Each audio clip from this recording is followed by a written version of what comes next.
Assalamualaikum warahmatullahi wabarakatuh. Halo teman-teman, kami dari kelompok 4 ingin membahas mengenai tes transaksi dan kertas kerja audit.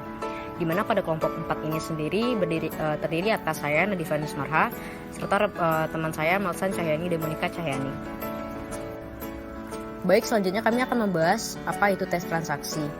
Test of Recorder Transaction. Dulu pengertian dari bukti audit atau audit evidence. Bukti audit yang mendukung laporan keuangan terdiri dari data akuntansi dan semua informasi penguat yang tersedia bagi auditor. Seperti apa? Seperti jurnal, buku besar, buku pembantu, buku pedoman akuntansi, perhitungan, dan laporan keuangan.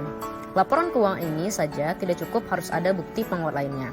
Apa saja? Ada cek, faktur, surat kontrak, konfirmasi dan pernyataan tertulis dari pihak yang mengetahui, dan yang terakhir, informasi yang diperoleh auditor melalui pengajuan pertanyaan, pengamatan, inspeksi, dan pemeriksaan fisik, serta informasi lainnya. Berikutnya mengenai compliance test dan substantive test.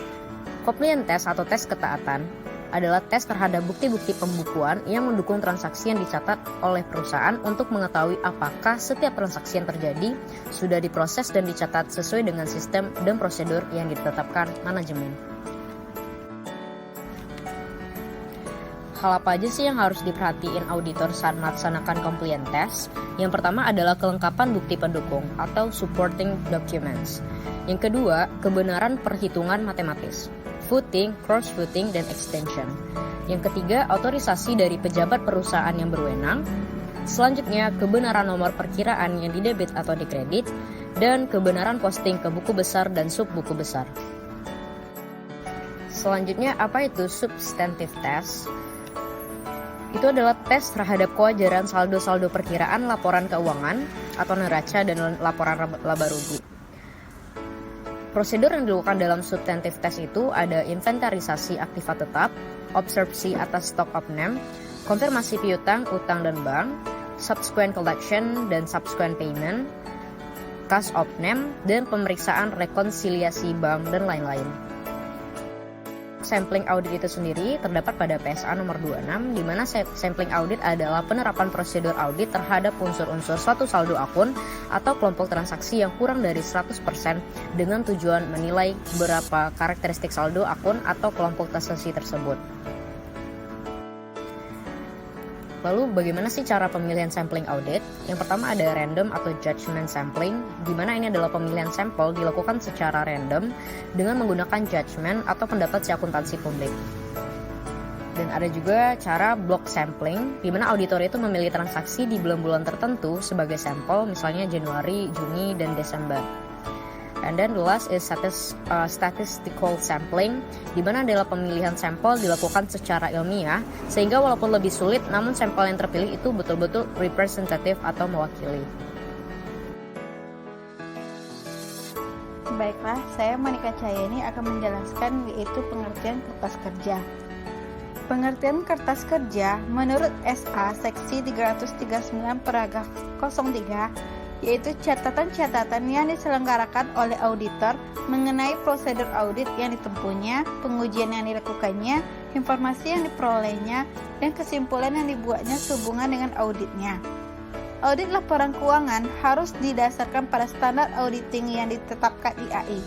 Standar pekerjaan lapangan mengharuskan auditor melakukan perencanaan dan penyupervisian terhadap audit yang dilaksanakan.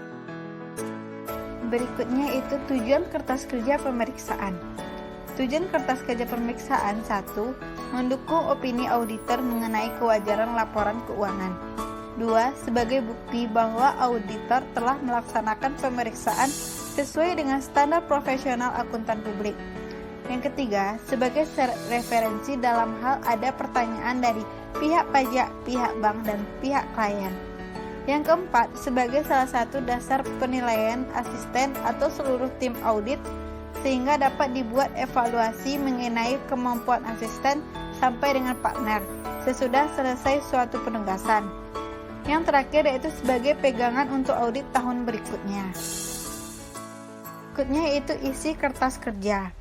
Isi kertas kerja menurut SA seksi 339 paragraf 05 adalah kertas kerja yang memperlihatkan kecocokan antara catatan akuntansi, laporan keuangan, informasi lain, dan standar auditing yang diterapkan dan dilaksanakan oleh auditor dengan isian dokumentasi meliputi standar pekerjaan pertama, yaitu perencanaan, pemeriksaan, dan supervisi. Standar pekerjaan kedua, yaitu pengendalian intern untuk merencanakan audit, menentukan sifat, saat, dan lingkup pengujian. Dan terakhir, standar pekerjaan ketiga, yaitu bukti audit, prosedur audit, dan pengujian untuk sebagai dasar memadai menyatakan pendapat atas laporan keuangan auditan.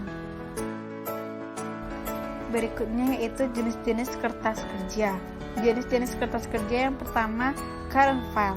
Current file yaitu kertas kerja yang mempunyai kegunaan untuk tahun berjalan, neraca saldo, berita acara cash opening, rekonsiliasi bank, rincian piutang, rincian persediaan, rincian utang, rincian biaya, dan lain-lain. Yang kedua, permanent file, yaitu kertas kerja yang mempunyai kegunaan untuk beberapa tahun, seperti akte pendirian, buku pedoman akuntansi, notulen rapat. Yang ketiga, correspondence file, yaitu kertas kerja dari hasil korespondensi dengan klien, seperti surat, fax, email, dan lain-lain. Selanjutnya yaitu indeks kertas kerja pemeriksaan. Tujuan pemberian indeks pada kertas kerja adalah untuk memudahkan pencarian informasi dalam berbagai daftar yang terdapat pada tipe kertas kerja. Ada 3 metode pemberian indeks, yaitu 1. Indeks angka, yaitu kertas kerja utama dan skedul utama diberi indeks dengan angka, sedangkan skedul pendukung diberi subindeks dengan mencantumkan nomor kode skedul utama yang berkaitan. Yang kedua, indeks kombinasi angka dan huruf, yaitu kertas kerja utama dan skedul utama diberi huruf atau angka, sedangkan skedul pendukung diberi kode kombinasi angka dan huruf. Yang ketiga, indeks angka berurutan, yaitu kertas kerja diberi kode angka yang berurutan. Baik, di sini saya Melsan Cahyani akan membahas mengenai susunan kertas kerja. Tujuan disusun secara sistematis dan dalam urutan logis adalah untuk memudahkan review atas kertas kerja yang dihasilkan oleh asisten atau staf auditor. Urutannya sebagai berikut. Yang pertama itu ada draft laporan audit, yang kedua laporan keuangan audit, yang ketiga ada ringkasan informasi bagi reviewer, yang keempat ada program audit, yang kelima ada laporan keuangan atau lembar kerja, selanjutnya ada ringkasan jurnal adjustment, selanjutnya ada working trial balance, schedule utama dan schedule pendukung. Selanjutnya kriteria kertas kerja yang baik, yang dimana kecakapan teknik dan keahlian profesional seorang auditor independen tercermin pada kertas kerja yang dibuatnya.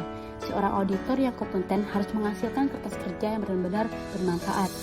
Faktor-faktor pemenuhannya yaitu yang pertama lengkap, yang artinya berisi semua informasi pokok dan tidak memerlukan tambahan penjelasan secara lisan.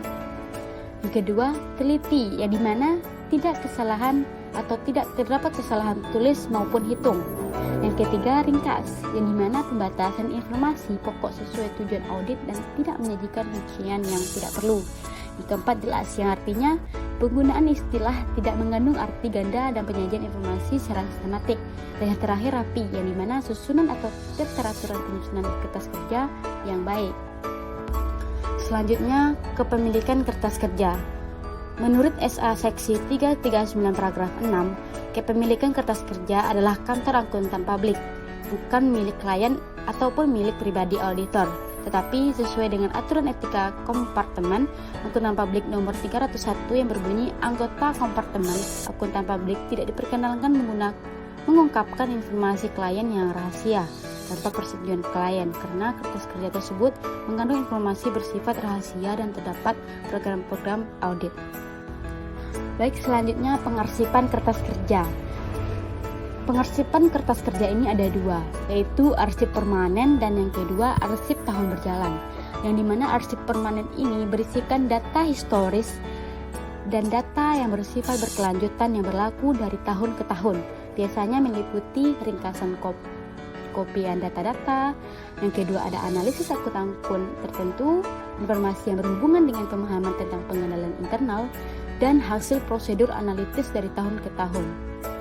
Yang kedua itu ada arsip tahun berjalan, yang dimana arsip tahun yang diperiksa meliputi semua dokumen yang bersangkutan dengan tahun berjalan atau tahun yang diperiksa.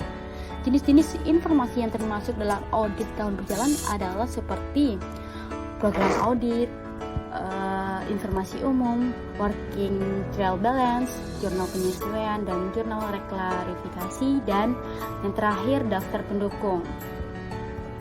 Sekian dari saya Mansa Jahani, dilanjut oleh moderator. Baiklah, itulah hasil presentasi kami. Jika ada kata-kata yang salah, mohon dimaafkan. Kami akhiri dengan Assalamualaikum warahmatullahi wabarakatuh.